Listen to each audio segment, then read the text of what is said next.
দেশ গঠন করতে হলে প্রথমেই তার জনগণ লাগে।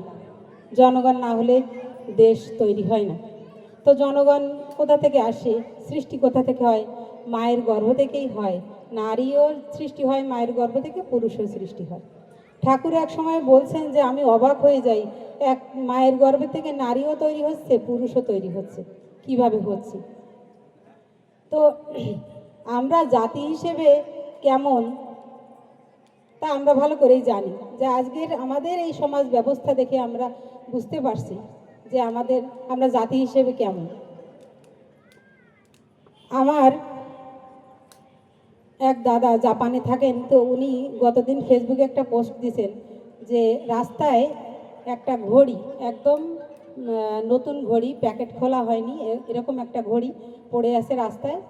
তো সেখান থেকে তুলে একজন রাস্তার সাইডে রেখে দিয়েছেন যত্ন সহকারে, যে যার ঘড়ি পরে যদি তিনি আসেন তো সেটা যাতে ফিরে পান। তো উনি এই পোস্টটা দিয়েছেন যে আমরা তাহলে জাতি হিসেবে কেমন, যদি আমাদের বাংলাদেশ হতো তাহলে কেমন হতো। তাহলে দেখেন, জাপানিরাও মানুষ, আমরাও মানুষ, কিন্তু আমাদের দেশে কি এরকম থাকতো? থাকতো না, কিন্তু আমরা সেটা ভালো করেই জানি। তাহলে আমরা জাতি হিসেবে কেমন? তাহলে ওই জাপানিরাও একজন মায়ের গর্ভ থেকে তৈরি হয়েছে এবং আমরাও মায়ের গর্ভ থেকে আসছি। তো এই তাহলে কি হবে? মানে যখন ঠাকুরের কাছে সিআর দাস, চিত্তরঞ্জন দাস, উনি যখন আসছিলেন দেশ স্বাধীন করার জন্য, ওরা লড়াই করছিলেন ওনারা, তখন ঠাকুরের কাছে এসে বলছেন যে ঠাকুর, আমি যে আপনার কাছে এসে কিছুদিন থাকবো, আমার যে ঘাড়ে যে দায়িত্ব আছে দেশকে রক্ষা করার বা দেশের কাজের যে দায়িত্বগুলো আছে, সেইগুলো যে কারোর ওপর অর্পণ করে আসবো, কাউকে দায়িত্ব দিয়ে আমি আসবো, এখানে কিছুদিন থাকবো, আমি সেই মানুষ খুঁজে পাই না।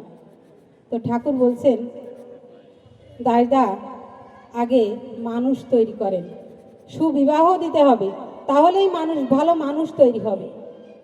সুবিবাহের মাধ্যমেই ভালো মানুষ তৈরি হয়। ঠাকুর কিন্তু এই যুগে যুগে তিনি আসেন শুধুমাত্র আমাদের লোক শিক্ষার জন্য। আমাদের ধর্ম করা মানে কিন্তু এটাই যে আমরা কিভাবে ভালো থাকি। আমরা এই দেখেন, যত যাগযজ্ঞ পূজা অর্চনা করি বা 3 বেলা আহ্নিক করি, যাই করি না কেন, তার একটা মাত্রই উদ্দেশ্য যে আমরা যাতে ভালো থাকি। তো আমরা মায়েরাও সবসময় এটাই চেষ্টা করি, আমার স্বামী সন্তান কিভাবে ভালো থাকবে, কি করলে তারা আরও বেশি ভালো হবে, সেই চিন্তা করি। তো আমরা গোড়ায় কিন্তু হাত দিই না। গোড়া হচ্ছে মানুষ তৈরি করতে হবে। এবং কীভাবে তৈরি করতে হবে? আমরা দেখেন, ঠাকুরের নারী নীতি গ্রন্থ আছে, নারীর পথে আছে, দেবী সূক্ত আছে, প্রত্যেকটা বইতে ঠাকুর সুন্দর করে দিয়ে গেছেন মায়েদের জন্য, শুধুমাত্র মায়েদের শিক্ষার জন্য, যে কী করে সুসন্তান আসবে আমাদের গর্ভে। তো প্রথমেই ঠাকুর বলছে যে স্বামীকে দেবতার মতো সেবা করতে হয়। দেবতা জ্ঞানী দেব সেবা, মানে স্বামী সেবাকে তিনি দেব সেবা বলছেন। তো এইরকম আমরা কয়জন করি? আমরা প্রত্যেকেই ভালো, আমরা চাই যে আমাদের সন্তান ইঞ্জিনিয়ার হোক, ডাক্তার হোক, ভালো বড় চাকরি হোক, করুক, বিসিএস ক্যাডার হোক, কিন্তু আমরা ভালো মা হতে চাই না, ভালো বাবা হতে চাই না। কি করলে আমার সন্তানটা সেই পর্যায়ে পৌঁছাবে, আমরা সেই শিক্ষাটাই জানি না। গোড়া থেকে দেখেন, ঠাকুর আচার্যদেব, শ্রী শ্রী মানে এখন বর্তমান আচার্যদেব বলছেন যে একটা মানে বাচ্চা যখন পড়ে যায়, আমরা তখন কি করি? পড়ে যে বাচ্চা যখন কাঁদে, আমরা তখন ওই যে সেইখানে আর একটা চটর দিয়ে বলি যে যা, ওকে আমি ব্যথা দিয়ে দিছি, তোমাকে যে ব্যথা দিয়েছে না, আমি ওইখানে ব্যথা দিয়েছি।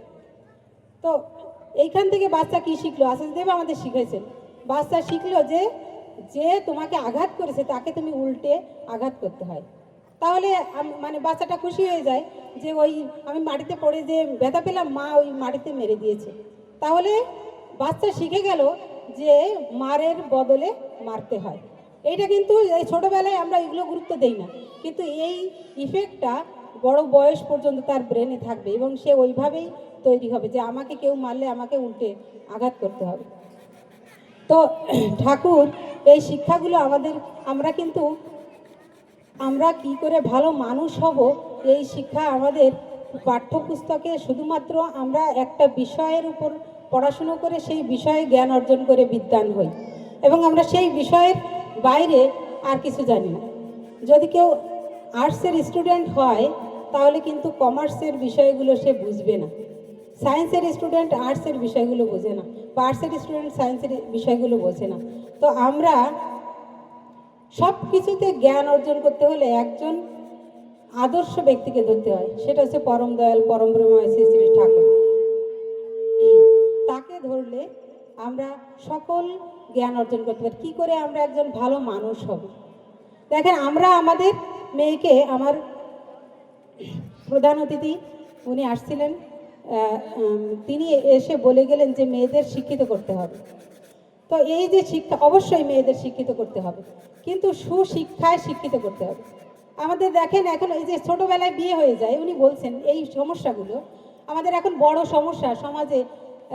মানে সব ছেলে মেয়েরা এত ডেসপারেট, বাবা মাকে সম্মান করেই না, শিক্ষকদেরও কী অবস্থা হচ্ছে আপনারা ভালো করেই জানেন। তো এর কারণটা হচ্ছে আমরা মা বাবা, আমরা তাকে শ্রদ্ধা করতে হয়, গুরুজনকে এই শিক্ষাটাই দেইনি। আমরা তখন শেখাতাম যে বাবার জুতায় যদি পা লাগে তাহলে প্রণাম করো বাবা, প্রণাম করতে হয়। কিন্তু আমরা এখন আর সেটা শেখাই না, এখন সব চলে, ওসব আমরা গুরুত্ব দিই না। কিন্তু এই ছোট ইফেক্টটা বড় হয়ে এই মানে ওই যে বলছে যে আমি জেল থেকে ফিরে আসি আগে ওই দুটোকে গলা কাটবো, এর কারণ কি? বাবা মা তারাই দায়ী। তো এই আমরা ওই যে ছোটোবেলায় মেয়েদের কি শিক্ষা দিতে হবে, সুশিক্ষা দিতে হবে বলছে, শুধু মেয়ে না, ছেলেদেরকেও সুশিক্ষায় শিক্ষিত করতে হবে। সেইটা কি? দেখেন, আমরা শিক্ষা দিয়ে এই যে ছোটোবেলায় বিয়ে হয়ে যায়, কারণ কেন বিয়ে হয়েছে অনেক বাবা মার কাছে যে জিজ্ঞেস করবে, বলবে কি পয়সা নেই। এটা কিন্তু এখন আর কেউ বলে না যে পয়সা নেই। তো কি বলে যে বড় হয়ে হয়েছে, কোথায় যাবে কি না যাবে, কার সাথে ধরে চলে যাবে, তার থেকে তাড়াতাড়ি বিয়ে দিয়ে দেওয়া ভালো। দেখেন, এইটা একটা কারণ, এটা কিন্তু খারাপ কারণ না। তো এই কি করতে হবে, যে ঠাকুরের নির্দেশিত পথ, সেটাকে তাকে শিখিয়ে দিতে হবে যে মেয়ে বরণ করে সেই বিয়েতে সমাজ গড়ে। তো ঠাকুরের নির্দেশিত পথে তাকে চলতে হবে। ঠাকুর বললেন যে চলন তোমার এমন হবে, বিশ্বজগৎ চেয়ে রবে, তোমায় দেখে শুধুই লোকে কি করলে এমন হবে। তো আমরা ঠাকুরের নির্দেশিত পথগুলো তাদেরকে যদি ছোটোবেলায় ধরিয়ে দেই, আমরা অনেক সময় বাবা মা ভুল করি যে তুমি এইটা নিয়ে পড়ো তাহলে তুমি ভালো করবে, দেখলে সেটা নিয়ে পড়ে সে ভালো করলো না, তখন আর বাবা মার কথা কিন্তু শোনে না। কিন্তু আমরা যদি তাদেরকে ঠাকুরের একটা বই তুলে দেই যে বাবা এইটার পড়ো তুমি, এখানে এ ঠাকুর নির্ভুল, তার জীবনে কোনো ভুল নেই, তিনি যে নির্দেশিত পথ দেখিয়ে দিয়েছেন সেটাই শ্রেষ্ঠ পথ এবং সেখানে কোনো ভুল নেই। আমার কথায় হয়তো ভুল হতে পারে, কিন্তু এই বইটা যদি তোমার কাছে থাকে, তুমি যদি এটা অবলম্বন করো, তাহলে তোমার জীবনে আর কোনো ভুল হবে না। তো পরম দয়ালের রাতুল শ্রীচরণে আমি আপনাদের সকলের শান্তি স্বস্তি মঙ্গল প্রার্থনা করে আমার সংক্ষিপ্ত কথা এখানে শেষ করছি।